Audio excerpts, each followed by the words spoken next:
Bienvenue à ce nouvel épisode d'Objets communs. Je m'appelle Gabrielle Desmarais et voici un tout dernier épisode bonus qui a été enregistré en direct au mois de mai 2024 à l'atelier boutique de Odeyalo dans le cadre de la tournée de Quartier Artisan. Aujourd'hui, c'est à mon tour de me prêter au jeu de l'interviewer et je réponds aux questions de Sarah Giroir, la directrice de Quartier Artisan. On discute de mon parcours d'artisan d'entrepreneur et de mes défis relevés à date et aussi de tous mes projets à venir. Donc j'espère que cet épisode vous plaira. Bonne écoute. Bonsoir tout le monde. Bonsoir. C'est vraiment une très belle assistance qu'on a avec nous ce soir. C'est très cool. Un party de famille. Gros party de famille, exactement. Oui, on cultive ça, cette belle famille-là. Bienvenue à Quartier Artisan en tournée. C'est notre troisième arrêt ce soir.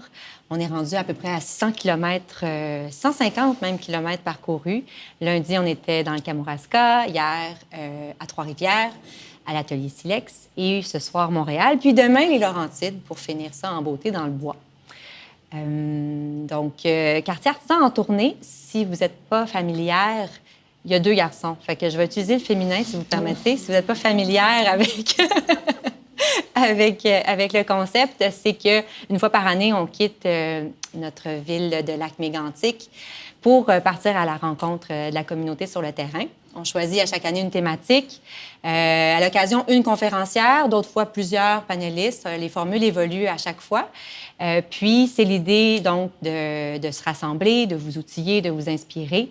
Puis, cette année, on a choisi la thématique de la diversification des revenus parce que on sait que c'est probablement pas une période très facile pour tout le monde. En fait, il y a des incertitudes qui planent. C'est comme si la post-pandémie s'éternisait, il faut se réinventer. Puis, on a eu envie, donc, de vous donner un peu d'espoir, si je peux me permettre, parce qu'avec nous, on a Gabrielle Desmarais qui a accepté d'embarquer dans l'aventure.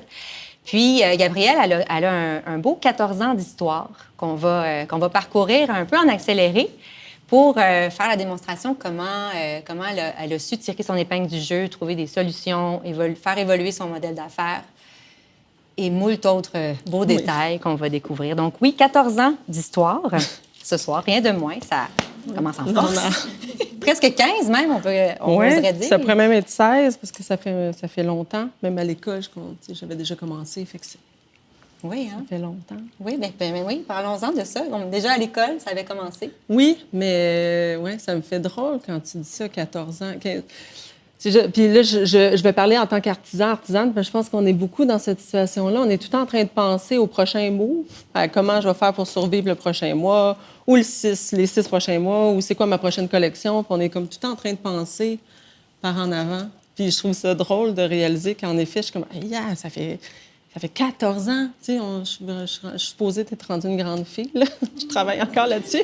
Mon Dieu, je suis tout le temps en train de penser par en avant, fait que c'était beau. C'était un bel exercice que d'avoir à penser à c'était quoi le chemin parcouru pour se rendre, là, en ce moment, à être moi qui parle devant vous, parce que c'est pas juste l'école de joaillerie. Tu sais, j'ai commencé à étudier à l'école de joaillerie en 2005, mais tu sais, j'ai pas un parcours qui était prédisposé à faire de la joaillerie. Tu sais, moi, je viens pas d'une famille où on parlait d'art, je connaissais pas de musée, de galerie, c'est pas ça mon cocon familial. Tu sais, fait que j'ai jamais étudié là-dedans, puis même que j'ai fait technique comptable au cégep, évidemment, j'ai été vite drop-out. J'ai essayé les sciences aussi, mais tu sais, ça n'a rien marché. Là, j'avais de la facilité à l'école, mais tu sais, théoriquement, je n'étais pas faite pour être une comptable. Tu sais, j'admire ceux qui le sont, là, mais c'était comme vraiment pas ça mon casting. Puis, fait que j'ai vite arrêté d'aller au cégep alors que j'adorais aller à l'école. Puis, je suis partie en autobus dans l'Ouest canadien. Fait que, tu sais, moi, j'ai comme eu une espèce de petite impulsion. Il fallait que je parte. Un petit instinct de survie. C'est là que ça a commencé, peut-être, le petit instinct de survie. Puis je suis partie dans l'Ouest avec pas d'argent. Puis la vie a été très bonne pour moi parce que je suis atterrie au BEM Center, qui est un espèce de le plus beau centre de résidence d'artistes, je pense, en Amérique du Nord. Puis je faisais des chambres. Puis j'avais 17 ans. Puis j'ai trippé à faire des chambres. Mais surtout parce que j'étais assignée au département des artistes en résidence. Puis les chambres que je faisais, c'était des céramistes, des poètes, puis des sculpteurs. Puis je savais même pas que ça se pouvait, ce métier-là. Tu sais, d'où je viens, ça n'existe pas. Fait que j'ai vraiment trippé. Puis je suis revenue, en fait, avec l'idée de commencer à faire de l'enfilage de billes, comme la plupart des joaillières font, peut-être, ou des joailliers font. Puis de petit bout en train, bien, je suis devenue enceinte aussi. La vie a été surprenante, le plus bel imprévu de ma vie. À 20 ans, je suis devenue maman de Jasmin. Puis finalement, je me suis dit, bien, je vais me professionnaliser. Puis j'ai voulu jouer sécure, puis j'ai fait un deck en joaillerie. Puis Bien sûr, bien sûr. j'ai comme fait, je me suis dit, je vais y aller safe. C'est drôle parce que ça me fait rire quand je dis ça, mais c'est vraiment ça que je pensais. Je trouvais vraiment que c'était un move safe.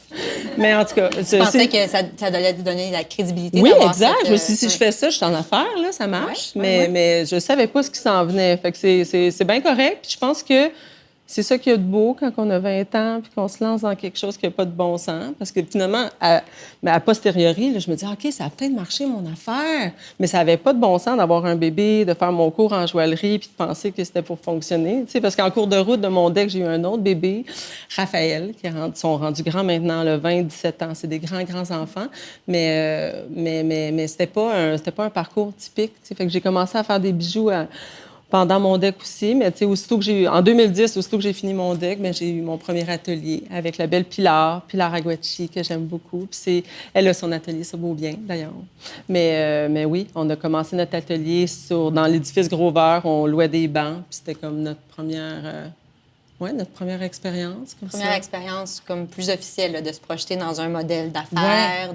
Mais en fait, oui, mais même encore, je n'étais pas dans un modèle d'affaires à ce moment-là, pas en tout, parce que je voulais que faire du bijou contemporain. Ça, c'était mon autre belle naïveté. J'étais pour faire que du bijou contemporain toute ma vie, ce qui est quelque chose que je fais encore, mais je pouvais pas juste faire ça parce que ça m'a permis de voyager, puis ça m'a permis de rencontrer plein de belles personnes, puis c'est vital pour moi de faire du bijou contemporain parce que c'est un mode d'expression qui est essentiel à ma survie mentale et créatrice, là, mais c'était pas très viable avec 2 enfants. Parce que moi, je partage mon amoureux, c'est un musicien, je l'aime d'amour, mais on est 50-50. Tu sais, dans le sens où il y avait ça aussi à réfléchir, tu sais. Fait que là, il y avait comme un reality check là, qui arrivait, comme Ouais. ce que tu avais vraiment envie de faire. Ouais.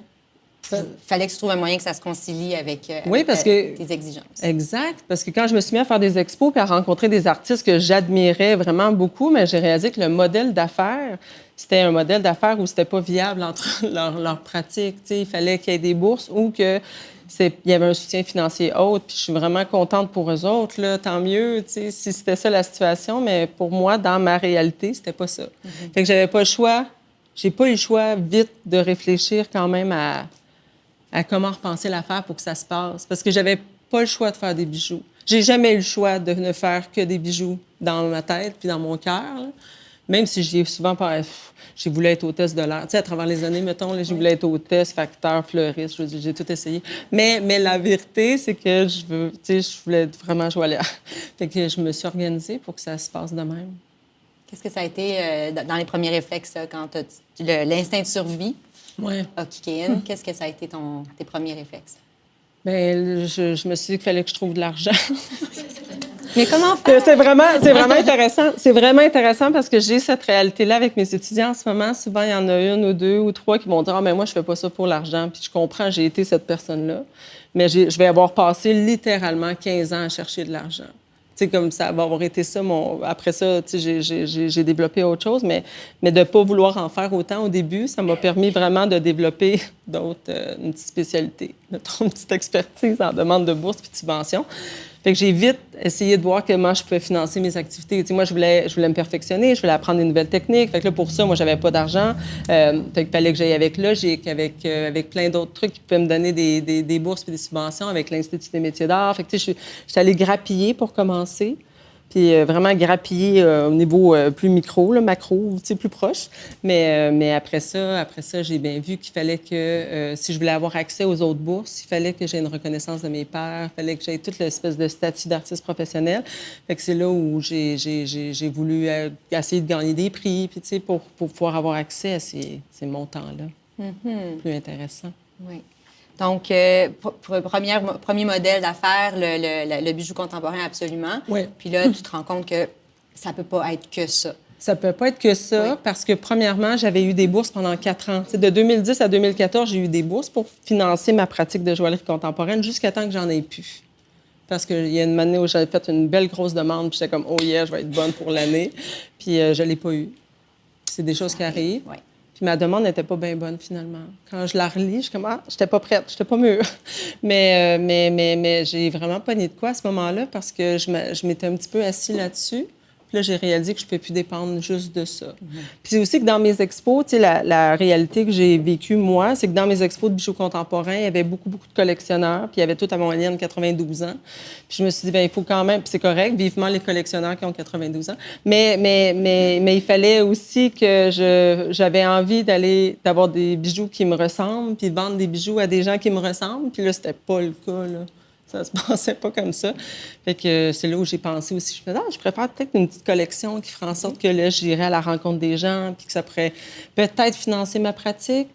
Fait que, oui, ça a été ça, mon premier plan. Fait que, tu sais, de 2014 à 2017, 2020, j'ai commencé à faire plus des collections de façon peut-être une fois ou 2 ans ou une fois aux années. Moi, je vais bien gut feeling, là. C'est pas très... je suis pas très périodique, là, ou ponctuelle dans le temps. Fait que, j'y vais quand j'ai une inspiration.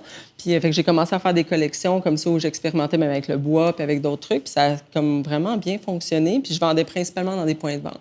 Puis à un moment donné, en 2017, où là, ça vendait assez bien dans mes points de vente pour que je dise que je puisse avoir l'atelier à Chambly, où j'habite, Rive-Sud, que je ne sois plus obligée de faire le déplacement.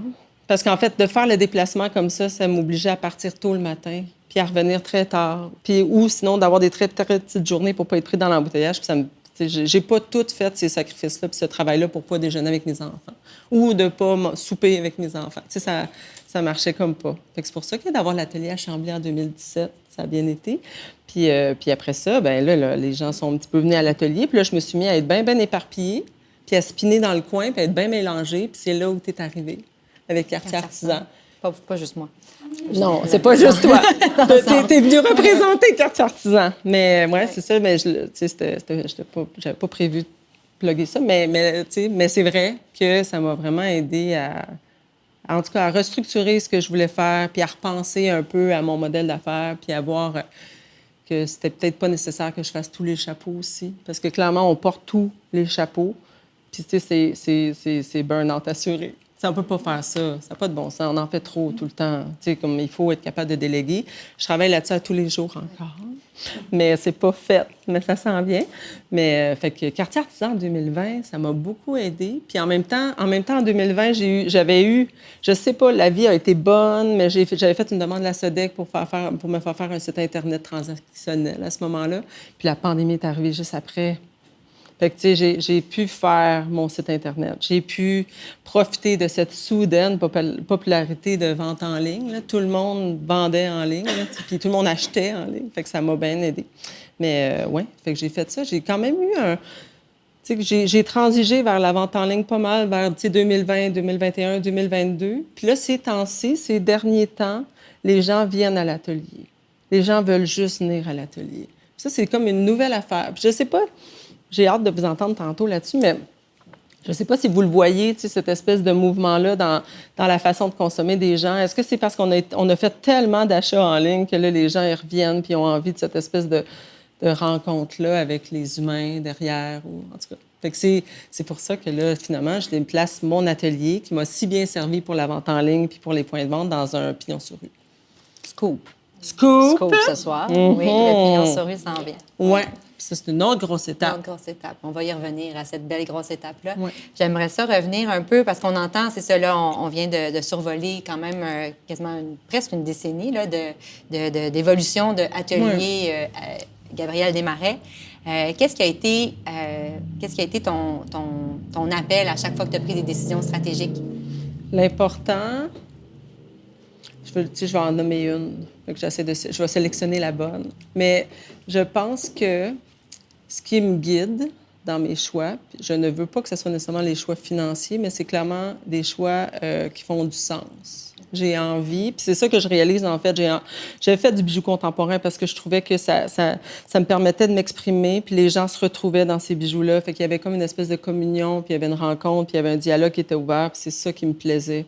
Puis quand je fais mes bijoux maintenant, c'est ça que je veux retrouver beaucoup. Puis c'est ça que je faisais quand je fais mes collections. J'ai le goût que les gens qui les portent se sentent belles, là, puis qu'il y a une espèce de powerment, là, puis que ça se passe. Fait que ça, pour moi, c'est très important, cette espèce de relation-là.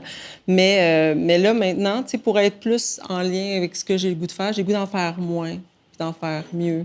Je pense pas que j'ai besoin d'en faire autant. J'essaie de repenser ma production, parce que j'en ai... en tout cas, je sais pas à quel point on a besoin de tant de nouveaux bijoux, là, Gabrielle Desmarais, à la terre en ce moment. Là. Ça peut être un petit peu moins. J'ai envie que les gens achètent comme moins, mais mieux. Fait que, pour que ça soit en lien avec mes valeurs, puis en lien aussi avec les rencontres que je fais, j'essaie de... C'est ça mes grosses lignes directrices. Quand c'est des choix de cœur, quand c'est des belles rencontres, ça marche. Fait que, c'est ça qui guide des collaborations, c'est ça qui guide mes choix artistiques. Ouais.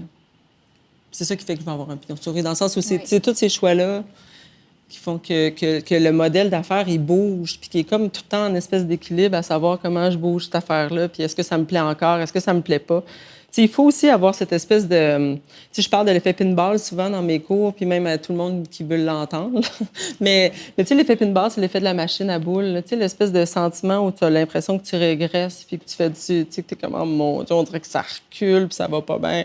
Mais au lieu que ça soit comme cet effet-là, moi, j'aime mieux le voir comme une espèce d'effet où on tire sa machine à boules avant que ça reparte. Puis on dirait que de le voir comme ça, pour moi, ça m'aide à savoir comme... Ça fait longtemps que j'ai pas fait des bijoux en ce moment, là. Je fais du tape-touche. Puis, je fais beaucoup d'administration, beaucoup de tape-touche. Non, mais ça fait partie de la réalité. Puis là, moi, il faut que je me rattache au fait que je suis un petit peu en ce moment dans mon petit effet pinball. Je suis pas vraiment en train de passer à côté de ma vie, puis je fais plus de bijoux, puis je serai plus une joaillière. Je suis juste comme un petit peu en train de faire comme « Oh, faut que je recule, puis que je fasse beaucoup de... » pour que ça reparte après. Ça demande beaucoup de patience. Oui, je flatte mon banc, là. Je suis comme, oh mon Dieu Seigneur, je vais-tu y retourner? Mais ça s'en vient. Parce que c'est un cycle que tu as traversé déjà comme à quelques reprises, c'est d'avoir à te retirer pour mieux repartir. Bien, tout le temps. C'est comme quand il a fallu que je fasse des collections, j'ai fait moins de bijoux contemporains en me disant, mon Dieu, ma carrière artistique est finie, là. De faire comme, ah non, parce que je mets de l'énergie ailleurs. Finalement, c'était pas ça, parce que ça s'est avéré être toutes des vases communicants. Parce que mes collections nourrissent, que ce soit que financier, me nourrissent pendant que je fais mes autres créations. Puis mes autres créations me nourrissent artistiquement, puis dans le bonheur, en fait, quand je travaille sur mes autres collections. Mais oui, j'ai toujours cette espèce d'effet-là. Mais j'ai appris à y faire confiance, en fait. Parce que j'ai pensé souvent que c'était fini. Là. Je me suis tout le temps dit, je pense que là, ça y est, là, c'est le bout. Puis après ça, whoop! Fait qu'on dirait que quand tu fais confiance à ça, puis tu le vois aussi quand tu côtoies des enfants, là, avant chaque grande étape, il y a comme une espèce de moment de régression. Ouais. Fait que j'essaie de faire confiance à ces vagues-là. En me disant tout le temps que c'est ça. C'est pour aller encore mieux, plus loin. Donc, dans ton modèle d'affaires, il y a un équilibre avec le bijou contemporain, les collections. Il y a la commande sur mesure aussi. Qui est une corde à ton arc que tu as puis qui a beaucoup de valeur pour toi. Bien, ça a de la valeur parce que ça répond encore à l'espèce de rencontre. Puis je fais pas de la commande sur mesure pour tout le monde, dans le sens où il faut qu'il y ait cette espèce de rencontre. Mais ça fait qu'il y a des fois où j'ai déjà fait une bague médiévale, puis c'est peut-être pas nécessairement mon style, mais la rencontre était belle. Puis là, je me suis dit, hey, ça va être le fun. Fait qu'on l'essaye, mais pas, on dirait que je suis capable d'aller dans ces eaux-là quand même.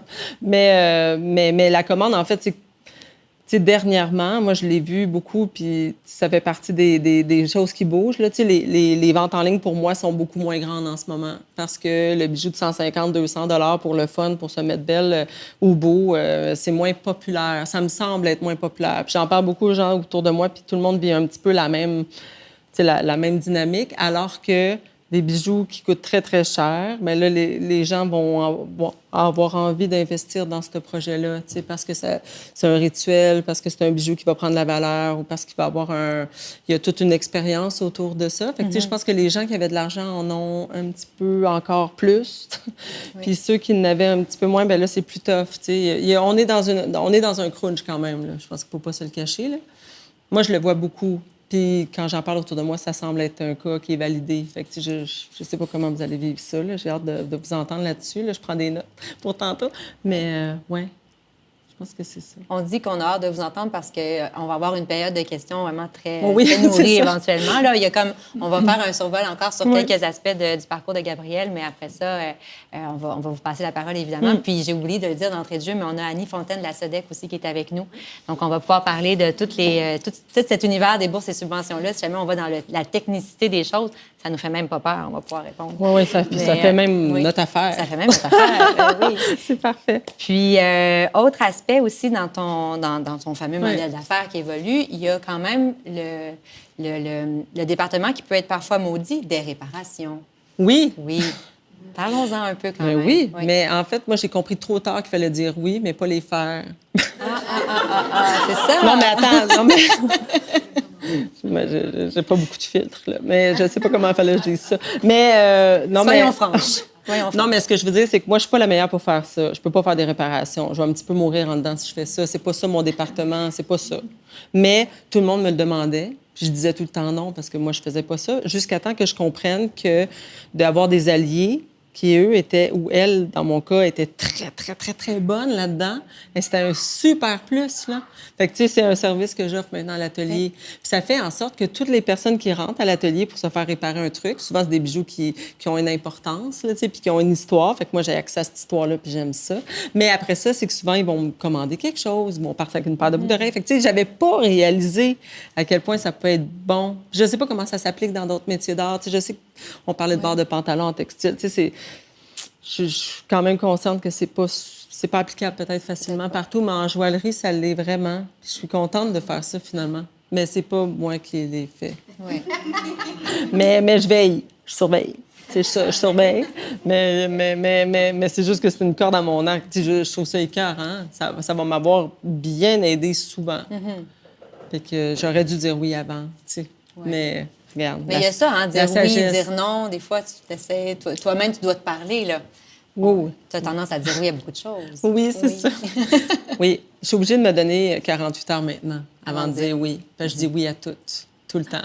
Mais puis avec un enthousiasme réel. Tu sais, c'est même pas phony, là. J'ai beaucoup le goût de faire beaucoup de choses, mais je peux plus le faire. Bien, je peux pas parce que de toute façon, il y a un moment donné où il y a des limites à ce que tu peux, dans les projets dans lesquels tu peux t'investir. Puis là, j'avais le goût d'être malheureuse parce que je m'investissais puis je pouvais pas le faire comme je voulais. J'ai essayé des collaborations qui n'ont pas nécessairement été fructueuses parce que j'avais plus le temps. Fait que, tu sais, j'essaie de me donner un petit 48 heures. Puis de prendre le temps. Tu sais, est-ce que ça, c'est un projet qui fonctionne avec ce que j'ai le goût de vivre? Est-ce que c'est nécessaire? Est-ce que ça fit dans mon modèle? Bien, dans mon modèle d'affaires, je me parle pas en modèle d'affaires, là. Je me dis pas ces mots-là. Mais est-ce que ça fit dans ce que j'ai le goût de nourrir comme expérience, pendant que je fais ça? Oui. Mais ouais. Très bien, merci. Oui. Autre justement, sphère aussi de ta pratique, Oui. de tout ton grand univers, c'est l'enseignement. Oui. L'enseignement a pris une belle place, une part belle dans ton parcours. Mais c'est cohérent avec toute cette idée de transmission, de contact avec l'autre, d'ouverture, de partage. Peux-tu nous en dire un peu plus là-dessus? Mais oui. Mais j'ai commencé à enseigner avec l'atelier d'artisanat. Puis je le dis parce qu'il n'y a personne qui connaît ça. Fait qu'il faut tout le temps que tout le monde le sache. L'atelier d'artisanat, c'est un organisme du centre-ville qui est aussi vieux que les impatients. Fait que, tu sais, c'est là depuis toujours. Puis c'est tous les métiers d'art qui sont dans cet organisme-là, puis ils font de la réinsertion en santé mentale. C'est extraordinaire. J'ai eu un contrat de remplacement à ce moment-là avec Maud Lapierre qui est enceinte, puis j'avais besoin de la remplacer. J'ai adoré ça, puis j'avais pas réalisé que je pourrais autant aimer enseigner. Puis après ça, bien, il y a l'école de joaillerie qui m'a tendu une perche pour donner des cours de finissant. Puis, tu sais, on revient à la réparation. Je ne serais peut-être pas la meilleure pour donner des cours de base parce que moi, je suis comme, OK, on essaye des affaires. Mais pour les finissants, j'adore ça. Je capote. J'aime ça. Je trouve que ça me challenge, ça me sécurise aussi. Parce que, tu sais, financièrement parlant, ça fait en sorte que ça me... Oui, une petite stabilité. Puis ça, j'haïs pas ça parce que la partie que je trouve qui est dure quand on a une pratique comme ce qu'on fait ou ce que les artisans font ou les designers, c'est d'être complètement indépendant du marché, tu sais, parce qu'on veut pas, il faut qu'on soit en réponse au marché, mais tu sais, si tu vas avoir une pratique qui est constante en lien avec ce que tu fais, c'est dur de pas de pas avoir, tu sais, t'as faim, il faut que tu répondes à la demande aussi. Fait que, tu sais, on dirait que pour moi, d'enseigner, ça me permet de rester un peu radical, mettons, dans la mesure où je peux faire du bijou contemporain si ça me tente, ou je peux faire les collections qui me tentent. Si j'ai goût de les faire en bois, j'ai fait en bois. Si j'ai goût de les faire en laiton, tu sais, peu importe, ça me permet d'être libre. Tu t'assures, c'est ça, tu t'assures une liberté. Ouais. Tu n'as pas envie de dépendre de... Non, puis de moins en moins, Oui. en fait. Tu sais, je pense à mon autre collection, puis je suis comme, je sais pas comment que les gens vont recevoir ça. Mais je m'en fous, mais ce que je veux dire, c'est que je sens que c'est pur, puis que j'ai le goût de faire ça. Fait que je me dis, ça va être ça. Mais parce que j'ai... Puis toutes les autres petites choses autour, ça me permet de pouvoir faire ce que je veux. Oui. J'aime ça, cette liberté-là. Il y a eu quand même un moment où tu étais allée vers l'enseignement parce que tu avais cette volonté-là, mais parce que aussi dans ta réalité quotidienne de joaillière, la pression physique que ça pouvait avoir sur toi, ça ne pouvait pas que reposer non plus sur ça. Oui, c'est vrai, tu me fais penser que j'avais oublié que mes mains crampaient. Oui, parce que je trouve que c'est un moment important dans l'espèce de prise de conscience, c'est que ça ne peut pas reposer que sur ton corps. Mais c'est un moment déterminant. Oui. Parce qu'en fait, si je me suis mis à travailler avant justement de commencer à enseigner à l'atelier d'artisanat, en fait, c'est que quand je travaille longtemps au banc, mes mains, ils crampent. Mais ils crampent genre qui respirent. Puis j'avais pas réalisé cette réalité-là qui m'attendait, là, après 15 ans de travail, mettons. Fait que, quand je fais des mouvements trop longtemps de la production, et qu'on en a fait de la production. Mais quand je fais de la production comme j'ai fait longtemps, c'est que là, je reproduis ces mouvements-là, puis ça prend 30 secondes, puis mes mains sont prises. Fait que, c'est pour ça, c'est vrai, mon Dieu, ça guide tous mes choix en ce moment, là. C'est la base. Je suis en train de l'oublier. Mais tu sais, c'est parfait. C'est parce que je veux pas y penser. C'est ça qui fait. Je fais comme un peu de déni. Mais c'est vrai que ça a guidé mes choix pour enseigner. Parce que je me suis dit, mon Dieu, comment je vais vieillir. Tu sais, c'est un peu ça aussi, là. Comment je vais vieillir si je perds la vue puis que je perds les mains, mettons. Tu sais, puis considérant qu'il faut que je fasse des bijoux toute ma vie, si je les fais pas comme ça, il faut que je sois dans ce domaine-là parce que c'est ça que j'aime le plus au monde. Mais l'enseignement est devenu une alternative. Oui. Puis de faire moins de bijoux est devenu une alternative. Puis d'en faire moins, mais mieux, tu sais, avec les commandes sur mesure, puis de faire des choses par d'autres mondes. Mais ouais, j'ai comme pas eu le choix d'entrevoir ça. Puis je le dis souvent à mes étudiants qui ont tous 19 ans puis qui travaillent tout croche à leur banc. Puis je suis comme, oh mon Dieu, vous savez pas ce qui vous attend, puis ils ont jamais mal au dos, puis ils voient clair, puis tu sais, Injuste. Mais juste, mais tu sais, le futur nous montrera ce qui vous attend, là. Mais tu sais, on travaille fort, là. Tu sais, même, je pense au céramisme, même n'importe quel métier, là. Oh mon Dieu, Seigneur, que j'avais pas... C'était pas dans le deck, ça. Non, hein? C'était pas dans le deck, ça. Hey, tu sais, votre corps va être... Tu sais, soyez bon, vous avez 15 ans. Après ça, c'est une petite date de péremption. Mais n'empêche qu'il faut, tu sais, puis je veux dire, je vais chez l'ostéo tous les mois, je fais mes exercices, j'ai comme tout développé mais n'empêche que je l'avais pas vu venir, ça. Fait que c'est vrai que ça a guidé énormément mes choix. T'as vraiment raison. Tous mes choix. Bien, merci d'être transparente par rapport à ça parce que c'est essentiel. Puis c'est vrai que c'est très peu adressé, tu sais. Puis pourtant, c'est le quotidien où vous travaillez avec votre corps. Est-ce que les autres ont mal? Du fait main, c'est du fait main, mais oui, tout le monde a mal. C'est ça, je suis comme, tu la seule à être poignée de main? Non, mais tu sais, on dirait, mais c'est vrai qu'on n'en parle pas beaucoup, tu sais. Oui. Mais je sens que ça a fait écho, là, mais en effet, ouais, c'est une réalité quand même. Puis c'est une réalité qui amène aussi à réfléchir, parce que faire des revenus, engranger des profits. J'ai eu un petit vertige. Oui, c'est faire de l'argent, c'est trouver des façons de faire entrer l'argent, mais aussi d'avoir de l'argent, c'est peut-être de moins en dépenser. Oui. Parce que des fois, c'est ça, on est peut-être limité, il y a peut-être des circonstances qui font en sorte qu'il y a moins d'argent qui rentre. Donc, comment on peut faire en sorte qu'il y aurait moins d'argent qui sorte? Oui. Puis ça peut être une avenue. Moi, ma façon, ça a été de limiter mes frais fixes, là. Parce que dans un atelier, tu sais, là, c'est sûr que là, je vais avoir un petit pignon sur rue, c'est une autre affaire. Mais n'empêche que mes frais d'atelier, c'est les plus gros montants qu'on a souvent, là. Ça n'a pas de bon sens. Puis je sais qu'en joaillerie, c'est applicable. Puis je sais pas comment c'est applicable pour les autres. Mais tu sais, moi, de partager mon atelier, ça a été vraiment la clé. La clé pour garder cette fameuse indépendance aussi dans les choix que je faisais, mais j'ai toujours partagé. Il y a eu comme peut-être 2-3 ans où j'étais toute seule, mais j'ai toujours partagé sinon mon atelier en loin des bancs, ce qui fait qu'honnêtement, mon atelier, moi, il me coûte rien. Fait que, tu sais, c'est quand même cool parce que, tu sais, j'ai des locataires qui travaillent la nuit, tu sais, que je vois pas ou, tu sais, qu'il y a d'autres... Fait que, tu sais, c'est ça. Tu rentabilises les Oui, puis, tu sais, installations. mais ça nécessite les sacrifices de colocation, tu sais, dans le sens où j'apprends à vivre avec d'autres mondes. Puis c'est vrai que ça veut dire partager un espace commun puis avoir des règles à suivre. Puis, tu sais, il a comme fallu quand même que je mette ça en place, là. Mais tu sais, c'est ça. Mais non, c'était bien, ça. Puis j'aime ça, moi, tu sais, parler, c'est mon siège social. Oui, c'est ça. Ça me fait plaisir. Puis, tu sais, tout le monde fait des bijoux différents. Puis je suis comme, oh, c'est intéressant. Hein? Mais, tu sais, comme, on partage, tu sais, dans le Oui. style puis dans les concepts. Fait que non, ça me plaît, ça. Fait que je sais pas comment, tu sais, à mon avis, le futur est collectif, là, tu sais, que ça soit même dans les habitations, nos logements, puis tout ça. Mais dans notre terre de travail, je pense que c'est tout seul, ça serait difficile pour moi. Ça serait trop lourd pour ce que j'ai le goût de vivre comme être humain. Fait que, Oui, ouais. il y a une solution qui existe. Puis Ben oui, pour moi, ça a dans été ton cas, ça. c'est Je sais que c'est pas applicable pour tous, Oui. mais ouais, ça a été une bonne solution pour moi. Autre point intéressant qui a jalonné ton parcours, le développement, les nouveaux marchés, c'est l'aspect des collaborations. Oui. Donc, déterminer des gens avec qui tu as envie de travailler, développer des produits, des projets. Quelle place ça a pris dans ton parcours? Bien, j'ai essayé plein de collaborations qui n'ont pas marché parce que finalement, on était trop pris dans nos affaires. Mais là, récemment, j'en ai fait une avec Kat Laporte qui fait les clés. Elle avait une clé qu'elle avait trouvée en Europe. Puis finalement, elle avait envie de concrétiser ce rêve-là, de pouvoir les offrir à tous dans des... tu sais, autour du cou. Ça s'appelle les amis clés. Puis tu vois, j'aime tout de cette affaire-là. Là. Ce projet-là a été génial. Puis on l'a fait ensemble. On a sculpté les clés. Puis tu sais, fait que ça répond complètement à mon désir de faire du travail de cœur tu sais, dans la démarche, tout en étant un travail financier intéressant. Oui, parce que qu'est-ce que ça l'a impliqué pour toi? Bien, tu sais, ça implique beaucoup parce qu'il faut que tu investisses quand même. Il y a un shooting photo, il y a un design graphique. Bon, Kat, elle l'a fait, mais tu sais, moi, ça veut dire que c'est moi qui les ai faites. Tu sais, toutes les premières avant qu'on les vende, c'est un travail d'atelier de mon bar. Là. Fait qu'on a les deux mis notre temps puis notre amour dans ce projet-là, puis de l'argent pour pouvoir être capable de le proposer au vaste monde. Là.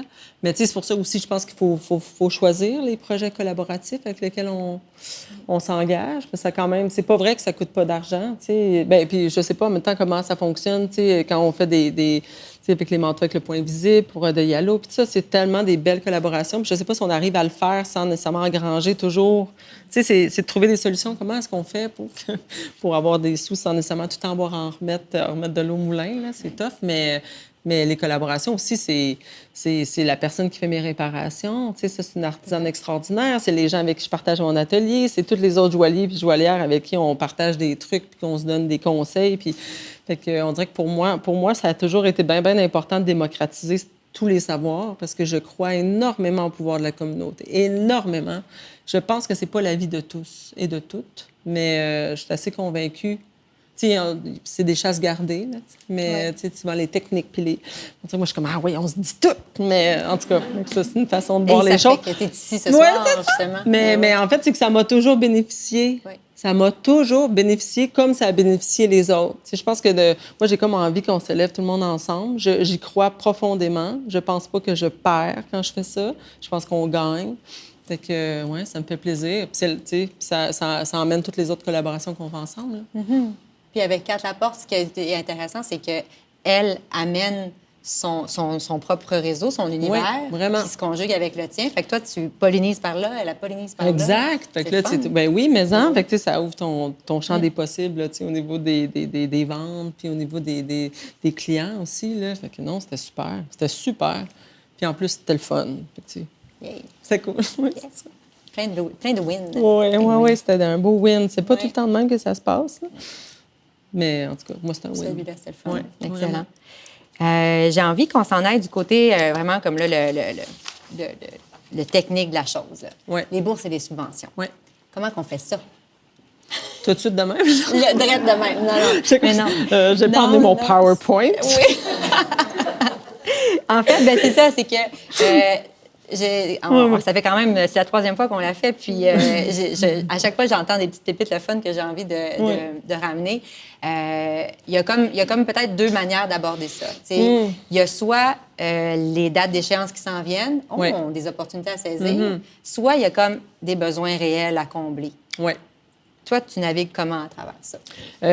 Moi, j'ai été longtemps à essayer de gérer mon 6 mois de vie. Tu sais, comme il fallait financer le prochain, là, parce que j'avais les enfants. Tu sais, il y a un moment donné où j'avais comme pas le choix de réfléchir comme ça. Fait que j'étais comme, oh boy, là, ce 6 mois-là, tu sais, jusqu'à Noël, ça va.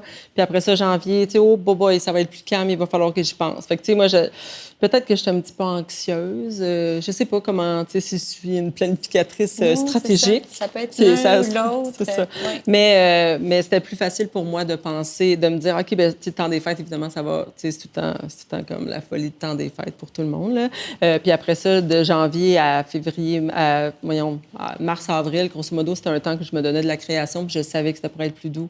Fait que, tu sais, j'ai souvent demandé des bourses pendant l'été pour pouvoir me permettre de faire de la recherche, puis pouvoir me permettre de travailler sur des projets d'exposition. Puis j'avais des expos avec la Galerie Noël Guillaume. Puis bon, j'ai tout le temps eu des expositions aussi qui venaient. Puis ça, tu sais, c'est soit que je le voyais d'avance, qu'il y avait un temps qui était déterminé, ou soit qu'il y a des expos qui arrivaient ou qu'il y avait des nouveaux besoins. Tu sais, justement, là, tu sais, là, je pense à mon pignon sur rue, mettons. Ouais. Mais là, c'est sûr que ça, c'est un besoin que je vois venir là, comme un troc. Là. Fait que, tu sais, j'ai pas eu le choix de penser à, OK, comment est-ce qu'on finance tout ce beau projet-là.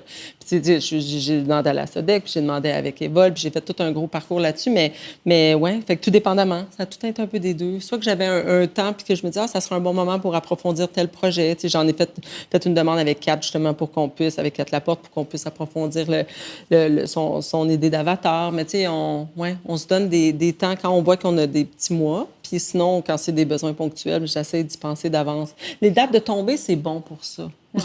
Fait que, tu sais, je suis comme, il y en a une là, tu sais, j'ai-tu besoin de quelque chose? Tu sais, c'est un bon moment pour moi, tu sais, mettons que tu as une SODEC qui arrive à l'automne, de vous penser une stratégie de commercialisation. Tu sais, si je veux être bonne pour faire mes salons, bien, moi, je fais pas de salon, mais je pense à d'autres mondes. Mais tu sais, si je veux être bonne pour faire des salons, des fois, il faut que je pense en amont, tu sais, mais ouais, ça m'a aidé, ça, parce que je pense que j'ai tellement voulu faire plein d'affaires dans tous les sens pendant longtemps que d'avoir des dates de tombée à des échéances, puis ça m'a vraiment structuré. Oui. Ça m'a beaucoup aidé, en fait. Puis après ça, une fois que tu l'as, il faut que tu sois engagé. Il faut que tu le fasses. C'est ça. Fait que ça, c'est bon aussi. Tu n'as pas le choix. Fait que ça m'a beaucoup aidé aussi. Oui. Fait que la Gabrielle anxieuse a comme nourri finalement le développement de la planificatrice stratégique. Ouais. Qui a comme... Moi, je me suis donné des trucs. Oui. Oui, vraiment. Puis ça a fait en sorte que ça fait 14 ans. Tu sais, on dirait que j'ai l'impression que je suis allée avec petit bout de 6 mois pendant longtemps. Puis je suis comme, oh, ça a comme bien été, là, finalement. Puis là, tu te On retrouves... l'a fait pendant un petit bout. Puis là, tu te retrouves à un moment où c'est comme s'il y a comme un renversement de la vapeur avec le projet du fameux pignon sur rue. On y arrive. Là, tu dois te projeter dans l'avenir, mais comme solidement. Parce que tu te retrouves à t'adresser à des... auparavant, on parlait plus de l'univers des bourses et subventions, plus du côté artistique, de création, recherche et développement.